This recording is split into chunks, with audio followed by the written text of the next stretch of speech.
I won a full ride scholarship to MIT worth $200,000, and my parents said, you'll defer for a year and help your brother, or you can figure out college on your own. My brother Blake has always been the one who needed help, needed support, needed everything handed to him, and I was the one doing the handing. Since the freshman year of high school, I've spent every evening tutoring him, not because he asked, but because my parents insisted. Family helps family, Jordan. Blake just learns differently. When his GPA jumped from 2.1 to 3.4, my parents told everyone at church how their parenting strategies finally clicked. My name never came up. When he got into state school, barely, they threw him a party. When I got a perfect SAT score, Dad said, "That's nice, honey," and went back to his phone. So when I opened that acceptance email from MIT, full ride, everything covered, my dream school, I knew exactly what was coming. I called a family meeting like an idiot, still hoping they'd surprise me. They didn't. Mom spoke first. MIT is so far away, Jordan, and Blake didn't get into any of his top choices. He's devastated. Blake sat there looking wounded, like he'd actually studied for the SATs he bombed. Dad cleared his throat. "We think you should go to community college for 2 years. Stay close. Keep helping Blake through state school. MIT will still be there for your junior year." "And the scholarship?" I asked, already knowing. "Well," Mom said carefully, "scholarships are flexible sometimes. Maybe Blake could use some of that support. It's not like you need all of it at community college. That's not how scholarships work. That's not how any of this works." But they didn't care about logic. They cared about Blake. That night, I heard them in the kitchen again. Mom's voice drifted up through the vents. "She'll come around. She always does what's best for the family." Blake laughed. "By family, you mean me. Jordan's been my personal tutor for 4 years. Another 2 won't kill her. She's just being selfish right now," Dad added. The MIT thing went to her head. She needs a reality check.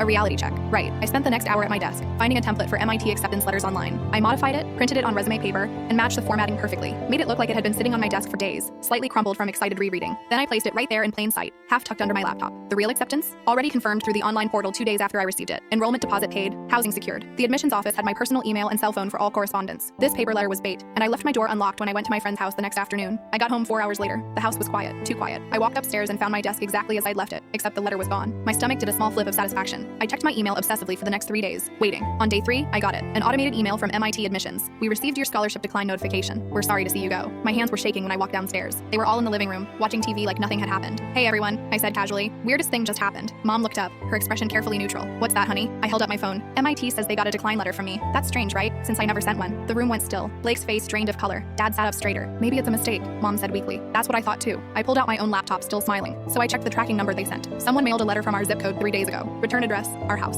"Did you know," I continued, my voice perfectly calm, "that forging someone's signature on official documents is a crime, especially when it's specifically intended to sabotage their education?" Blake stood up. "Come on, we were just trying to what? Destroy my future because you couldn't get into a good school yourself?" Mom's hands were shaking now. "We can fix this. We'll call MIT. Explain it was a misunderstanding." "Oh, I already called them," I said. "Told them someone forged a decline letter. They were very concerned. Said they'd be contacting their legal team about identity fraud." "You told them it was us?" Dad's voice cracked. "I told them someone committed fraud using my identity. They asked if I wanted to file a police report. I said I'd think about it." The silence that followed was beautiful. "Jordan, please," Mom whispered. Blake was crying now. "I didn't know they were going to actually mail it. I just said you shouldn't leave. You knew exactly what they were doing. You sat right there," I pointed to the kitchen, "and laughed about me being your personal tutor for another 2 years." I grabbed my pre-packed bag from behind the couch. "I'm leaving for campus next week. Don't call me. Don't visit. And if MIT's legal team does decide to pursue this, that's between you and them." Mom started sobbing. Blake was shouting something about second chances. Dad just stared at the floor.